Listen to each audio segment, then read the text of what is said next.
Okay, so one thing we wanted to talk about today, I think, was on a more serious note, right? Oh, okay, yeah. I think in our group, one of the hardest things that any leader does, right, is how do you lead people well, right? And I think such a huge part of leading people is about setting standards. And we've had a long conversation. And you sent me a video a couple days ago. You want to talk a little bit about that video and like what your thoughts were on that? Yeah, I mean, I think in the moment we had just had some tough conversations with team members. Yeah. And they brought up some valid points around maybe confusion or lack of clarity on what makes a high performer on our team and what happens to reward high performers and what happens to discourage low performers. And so, you know, because our phones are always listening to us, this reel, kidding.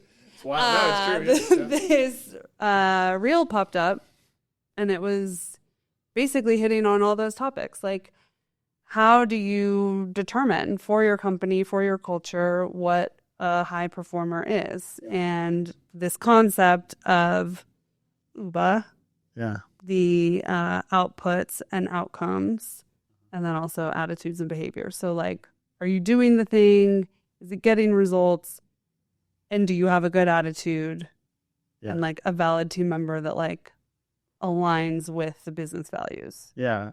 And that you can't have one and not the other and be a high performer. Yeah. And so I thought that really hit on something because I think we always lean towards one side or the other. You know, is someone doing the job? Are they doing the job well? Are we winning business because of results? But they have a shitty attitude. Yeah. Or they're like not fun to work with. Yeah. Or vice versa. Someone's really great. They come in every day. They've got a great attitude. They want to help all their team members. But their work just like isn't hitting the mark. Yeah. And it's hard to say that person might not deserve to be here. Yeah. And so it just seemed like a really relevant topic for what we've been facing with like growing our team, inspiring our team, developing standards, communicating our values as a company. I think that's something that we probably could do a better job of with our team. Yeah. Like, hey, these are our values. This is what we're all trying to work towards. I think they're looking for that. And so this just really resonated with a lot of the conversations. Yeah. And I think the biggest thing that it highlighted was like how complicated the concept of performance is to nail down. You know what I mean? It's not a cut and dry issue. And I think the error that I have made in my career and as we build this business and the other companies that we're associated with is to overly focus on one piece of the equation. And it's kind of like you're taking the eye off the ball to like focus on how you're standing. And it's like really like if you're playing in sports, like you need to be focused on your stance, but you also need to be focused on where the ball is. And you also need to be focused on balance and what's the strategy. And like there's so many components of performance that make someone effective. And the idea is that having conversations around one thing without the inclusion of the other thing leaves you with kind of like just like a half-built house or something. Maybe it's a bad analogy, but I like the concept of like, if we're saying high performance means you do the work you're supposed to do, it produces the outcomes you want it to produce, you're modeling the behaviors that as a team we know keep us moving forward in the right direction and actually lead to outputs and outcomes. Right. And then the attitudes are positive and they're helping build a place where people want to work and they're helping to deliver an experience that clients want to be a part of. And I think, you know, you have to, you know, and I always struggled like actually articulating that. And so like, obviously we did not invent this concept, you know what I mean? Right. But with, you know, it's just, I think it's a very fair way of explaining to people what the expectations are that we have of them. And as we get bigger and bigger and bigger and more people, you know, Gabe on our team, like he had a great point. He was like, you know, we should iron these things out now before we have 500 people working here. Yeah. Right. Because once you get to that point, if you don't have, you have a toxic structure. And so I'm pretty excited. Like, we all met this morning and we're like talking through like what are the ways that we can evaluate and set these standards. And so I think it's going to be really interesting, quarter as we kind of implement this and bring on new folks. Right. Yeah, because I think the more we start to hire young talent, and, if they don't have the experience in the workplace or even in an agency, these experiences and these standards are like totally foreign to them. They don't understand that by showing up and doing their work, but that's why we hired you. That's why we pay you. There's already an understanding that you're good at the job we hired you for. That's why you got the job. There's already an understanding that you're going to continue to do the bare minimum. That's why we pay you. Yeah. So you don't get to just be high performer because you showed up. Right. That has been something that I've noticed is a pretty big shift in the workplace.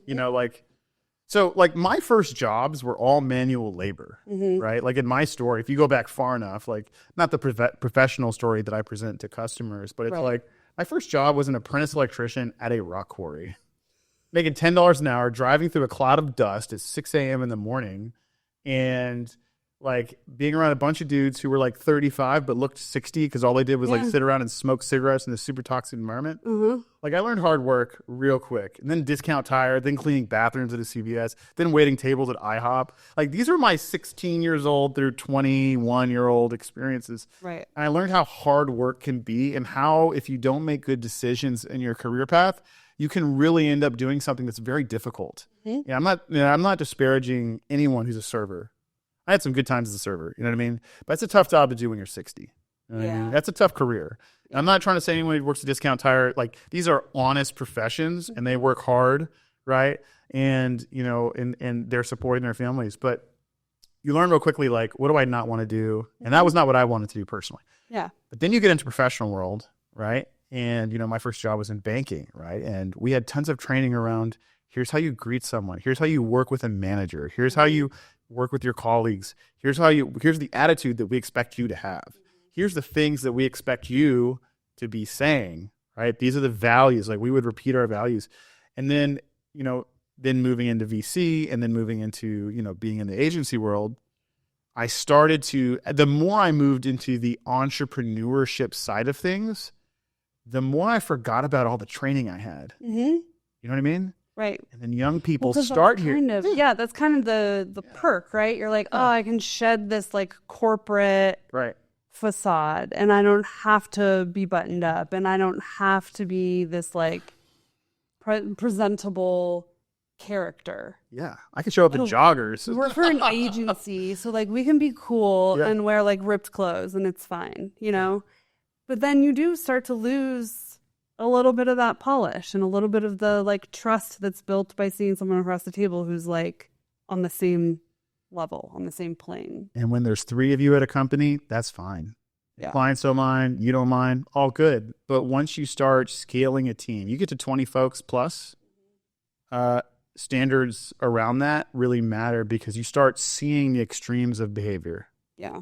And the lack of structure and the lack of expectations present themselves in some really interesting ways. And sometimes they're really great and exciting and funny, and sometimes they're not good at all. And sometimes you think to yourself, how could you act that way on a client call? Or how could you have this perception that this was an okay way to respond to a conflict with a coworker? And then you realize this is a 22-year-old kid, right? They just graduated college, which, is a very different experience than it was 10 years ago. You know what I mean? And, the way people deal with problems and honestly, the mental toughness of younger generations is they're a little bit more, I don't want to say coddled, but yeah. Yeah. I'm not trying to be the old guy. We don't want to be the old guy like shitting on these kids. Like, I hate I'm literally the one saying kids these days. But I saw this, another reel about something related to like mental health. Yeah. And, my first reaction when we were having these tough conversations with our team was like, I want to be respectful of mental health. I want that to be a priority. Like I want... Sorry. Forget it. I lost my train of thought. Never mind. Go on. No, I want to be supportive of mental health. I want that to be an awareness. I do think that like as a society, we, have a place for that. But this clip was saying, like, mental health is not having to leave a tough situation. Mental health is not having to, like, go find peace to be able to process something. It's to have the fortitude to be able to get through these hard times. Yeah. It's actually mental fragility. Yes. That is making you have to run and process elsewhere. And I was like, oh my God, this is exactly what we saw, where it was like, there was this default to be like, no, the healthy thing for me to do is to run home and process this, when really we should be helping them gather the skills and like have a little bit of toughness. This is a tough industry. Like, you can't always run. You've got to have thick skin. Yeah. There's going to be tougher moments than what we just went through. Yeah. Like, yeah. I think a shift in like what we think of as mental health in a very generic term. I'm not talking about, more specific or. Yeah, you're not talking about like whatever. acute diagnoses around like, like a legitimate psychiatric condition. Right. Just a general awareness of like. Yeah. My wife and I are reading a book. I'm not going to bring up the book, but it's basically about like, the premise is that like, psychology has like overly prescribed conditions for people. Like, whereas like almost now in today's like younger generations, it's like a badge of honor to have the more right. ADHD and this and that you have. Right. It's like a badge of honor, right? It's like back when we were kids, when we were listening to 50 Cent and Eminem, it was like, well, I'm from the streets. Like, like being tough was like the kind of like the thing. Like, oh, I grew up in the hood. Remember that? Right. And now I grew up in the hood has been replaced with like, I have this, so I have been diagnosed with all these psychiatric conditions. Yeah, it's wild, right? But like to a degree, I think you're right. Like, how we handle hard is so key to mental health and mental toughness. Yeah. And, I think that's what's most surprising in our ability to relate to younger folks is like, we're obviously like middle-aged, so we're not like old. We're like right in the middle, right? We're now in the group of people that say like their music sucks. Yeah. Just like our parents said our music sucks. But like, like as we try to, lead these folks, and it's like maybe they just need training on how to do these things well. How do you handle hard well? And we had some situations in the last couple of weeks where I think we're actually starting to tap into like, what does that look like? Yeah, and that it is necessary. Yeah. And that it's okay. I think initially when I felt this here and in previous environments where it's like, I don't want to have to tell you how to write an email. I don't want to have to coach you on how to be professional in a client meeting. Yeah. But like, that's part of training the next generation. That's part of creating a team and like culture and building a standard of how we want to treat our clients. All of it comes back to doing a little bit of that training, and that's got to be part of it. And I think it all kind of originates with like, what's the North Star of standards, right? What's our standard North Star? And so I think tying it back, if you have like a really strong understanding around these are the outcomes you're supposed to produce. Right. This is like the outputs that lead to that. These are the behaviors and the results that matter and the attitudes we want you to have. Then you can demonstrate, or you can clearly articulate what this North Star is. And then when you have these conversations, it's directional. Right. You're not just saying, hey, I don't like the way you said that because it's my personal like opinion. You're literally saying like, hey, I want, like we agreed that this is our North Star of standards, right? Yeah. And we want to be that because it helps all of us. It helps us, our clients, your career, right? Yeah. And it's helps accountability us for successful. us too, right? Like we set that and sometimes falter. And so it's a good reminder of like, yeah, that's right. This is a priority for us as a business. Yeah. This is how we want to do things. Yeah. We have to lead by example.